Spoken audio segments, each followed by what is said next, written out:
2019 ఎన్నికల ముందు వైఎస్ఆర్సీపీ అధ్యక్షుడు వైఎస్ జగన్మోహన్ రెడ్డి నవరత్నాల పేరుతో రాష్ట్రంలోని అన్ని వర్గాల ప్రజల కోసం సంక్షేమ పథకాలు తీసుకొచ్చారు. ఆ ఎన్నికల్లో గెలిచిన అనంతరం ముఖ్యమంత్రిగా బాధ్యతలు స్వీకరించిన తర్వాత నవరత్నాల అమలుకు కట్టుబడి ఉన్నారు. అయితే సంక్షేమ పథకాల ఫలితాలు నేరుగా లబ్ధిదారులకు అందాలి. ప్రజా సంక్షేమం కోసం ప్రభుత్వం తీసుకునే నిర్ణయాలన్నీ కూడా ప్రజలకు తెలియాలి. వృద్ధులు, వికలాంగులకు సంక్షేమ పథకాల ఫలితాలను వారి గడప వద్దకు తీసుకెళ్లి అందించాలనే ఉద్దేశంతో వాలంటీర్ వ్యవస్థను తీసుకొచ్చారు ముఖ్యమంత్రి జగన్మోహన్ రెడ్డి.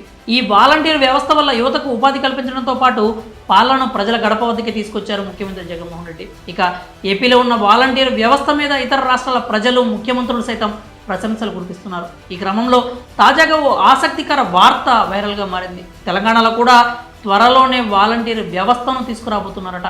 కాంగ్రెస్ పార్టీ అధికారంలోకి వస్తే కార్యకర్తలను వాలంటీర్లుగా నియమిస్తామని ఎన్నికల సమయంలో రేవంత్ రెడ్డి పేర్కొన్న సంగతి తెలిసిందే. నాడు చెప్పిన మాటలను ఇప్పుడు నిజం చేయబోతున్నారట ముఖ్యమంత్రి రేవంత్ రెడ్డి. కాంగ్రెస్ పార్టీ కార్యకర్తలను వాలంటీర్లుగా నియమించడం కోసం ఇందిరమ్మ కమిటీలను కూడా ఏర్పాట్లు చేయబోతున్నట్లు వార్తలు వస్తున్నాయి. ఇప్పటికే దీనికి సంబంధించిన కార్యాచరణ ప్రారంభమైనట్లు తెలుస్తోంది. ప్రభుత్వ పథకాలను ప్రజలకు చేరువ చేయడంతో పాటు పార్టీని ప్రజల్లోకి తీసుకెళ్లడమే లక్ష్యంగా రేవంత్ సర్కార్ ఈ నిర్ణయం తీసుకున్నట్లు సమాచారం.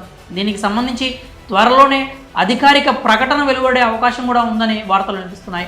ఇందిరమ్మ కమిటీలే వాలంటీర్లుగా అధికారంలోకి వచ్చిన 100 రోజుల్లోగా 6 గ్యారంటీలను ఖచ్చితంగా అమలు చేస్తామని చెప్తున్నారు కాంగ్రెస్ నేతలు. దీంతోపాటు కార్యకర్తలకు ఉపాధి కల్పన, ప్రభుత్వ పథకాలను ప్రజల్లోకి తీసుకెళ్లడం వంటి వాటికి సంబంధించి రేవంత్ సర్కార్ అధికారంలోకి వచ్చిన మొదటి రోజు నుంచే పక్కా ప్రణాళికతో ముందుకు సాగుతోంది. ఇందుకోసం ఇందిరమ్మ కమిటీలను తీసుకొచ్చి వాలంటీర్లుగా కాంగ్రెస్ పార్టీ కార్యకర్తలను నియమించబోతున్నట్లుగా జోరుగా ప్రచారం జరుగుతోంది. 6 గ్యారంటీల అమలు కోసం గ్రామాల్లో ఇందిరమ్మ కమిటీలను ఏర్పాటు చేయాలని కాంగ్రెస్ కార్యవర్గ సమావేశంలో నిర్ణయం తీసుకున్నట్లు కాంగ్రెస్ పార్టీ సీనియర్ నేత మల్లు రవి స్వయంగా ప్రకటించారు. ఈ కమిటీలో 5 నుంచి 6 సభ్యులు ఉంటారు. వీరంతా కాంగ్రెస్ కార్యకర్తలు, నాయకులేనని కూడా ప్రకటించారు. దీనిని బట్టి చూస్తే ఇది పక్కాగా వాలంటీర్ వ్యవస్థేనని తెలిపోయింది. ఇక ఏపీలో ఒక్కో వాలంటీర్కు 5,000 చొప్పున గౌరవ వేతనం ఇస్తున్నారు. మరి తెలంగాణలో కాంగ్రెస్ ప్రభుత్వం ఎంత వేతనం ఇస్తుందో చూడాలి.